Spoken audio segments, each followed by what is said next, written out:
Joining me now, Kevin Hassett. He is the chairman of the President's Council of Economic Advisors, and it's great to have you with us. And I have to guess that you, as the chairman of the CEA, you're feeling especially good these days. This president is delivering on a blowaway economy.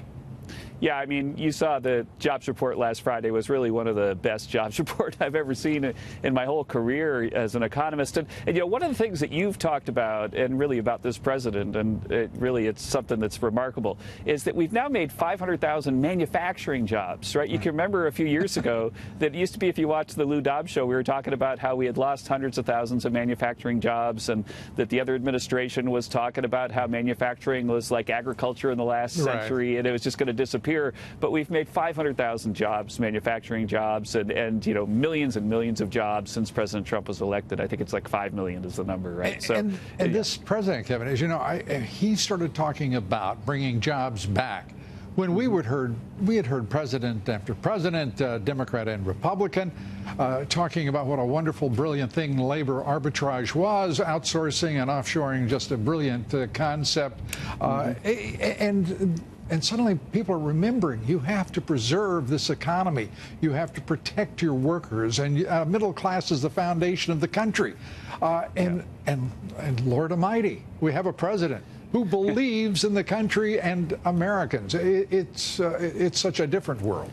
And it's having a big payback for Americans. And, you know, when you talk about jobs and GDP, it can all get kind of confusing. But I made a presentation last Friday in Atlanta at the American Economic Association meetings where we showed people that the extra surprise, you know, relative to the previous forecast GDP that President Trump has delivered has added $3,100 per household to gross domestic income, $3,100. It's already that big. And so I think it's having a really big impact on people's lives. And one of the places we saw that is in the Christmas sales. You know, I think that there are a lot more presents under the tree this year, and that's really good news for America. And good for you, because so often brilliant economists stay in numbers and don't bring it to the level that most of us live at, which is what does it mean to me? And in doing so, you do the country a great service. I want to talk about this shutdown as well. I'm looking at a range of numbers about what it's costing and what the impact will be on GDP, et cetera. I don't see any studies on, well, what does it cost to continue to allow $50 billion in remittances to leave the economy? What does it cost for the corruption that is on both sides of the border with Mexico, the massive corruption and violence that exists in that corridor, and particularly in Mexico? Our neighbors, friends, and allies in Mexico are paying a tremendous price because we don't have a controlled border. Your thoughts about that and the importance of weighing these costs to the economy?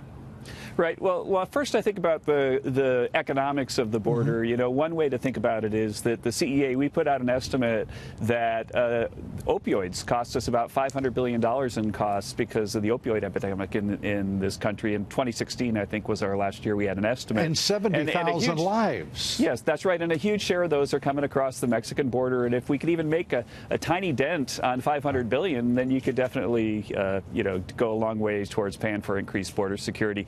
But the other thing I want to just say about the cost is that if you think about what's really happening, so what's happening is that there are all these government workers who are furloughed, and what's going to happen is eventually we'll get the government back up and running, and when we do, they'll get their back pay. And so the taxpayers aren't going to pay less money to government workers because of the shutdown. What's happening is their government workers are not showing up for work, and then they're going to get their back pay. And so for sure we're going to see in the economic statistics some impact of them not going to work, but it's, in the end, the real economic substance is a lot smaller than it's going to look like in the numbers if this were to drag on. I think the folks in your racket call that equilibrium. And also, folks in your racket talk about utility.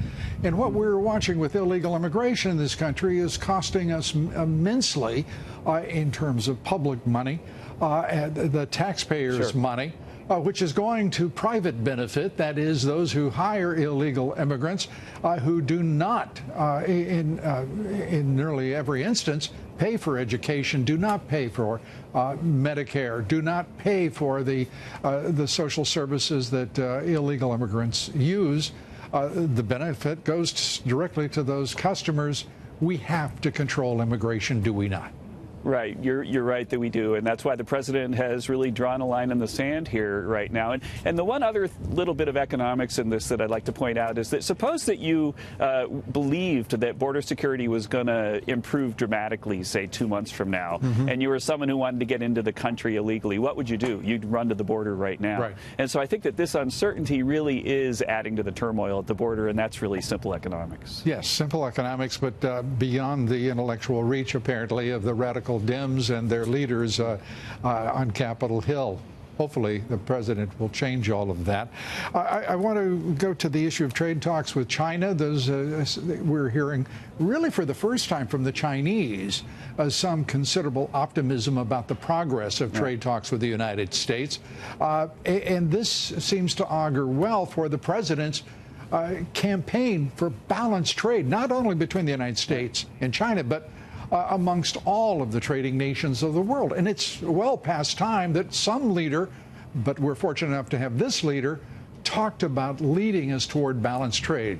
Right? Right, and fair and reciprocal trade. You know, I mean, we're really nice to a lot of countries. We make our markets accessible to them, but they're not always so nice to us. And so, you know, I think that, you know, there was a little bit of talk about Apple's profit downgrade last year, and so we dug into it at CEA. We found that only 1.7% of the profits of U.S. firms come from sales in China. So think about that. You know, the Chinese economy is huge, and our guys are barely making any money at all in China because their markets are basically closed to us. And so we're trying to make progress on that, and there's, I got to say, I think that you could report, Lou, that there really is a lot of progress being made on that. And in fact, Liu He, a very senior economic official, came to the meetings with our people over there, and I think that we're making the kind of progress that President Trump wants to see.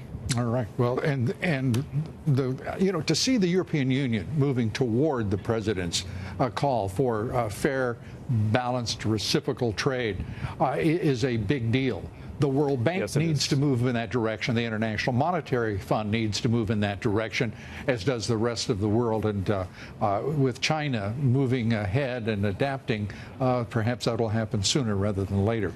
Kevin, can I have a last thought on that, which is just that you never would have thought, Lou, right, that the G20 meeting, that they would put out a statement that said that we need to reform the World Trade Organization. Can you imagine, right? And that's something that's it's a metric of how much President Trump has done. And he's not done it, you know, through force. He's done it through reason and argument. I mean, I think we've made a very, very strong case. I couldn't agree with you more. And congratulations on all that you are achieving and all of your help for the president. We appreciate it. Thanks a lot.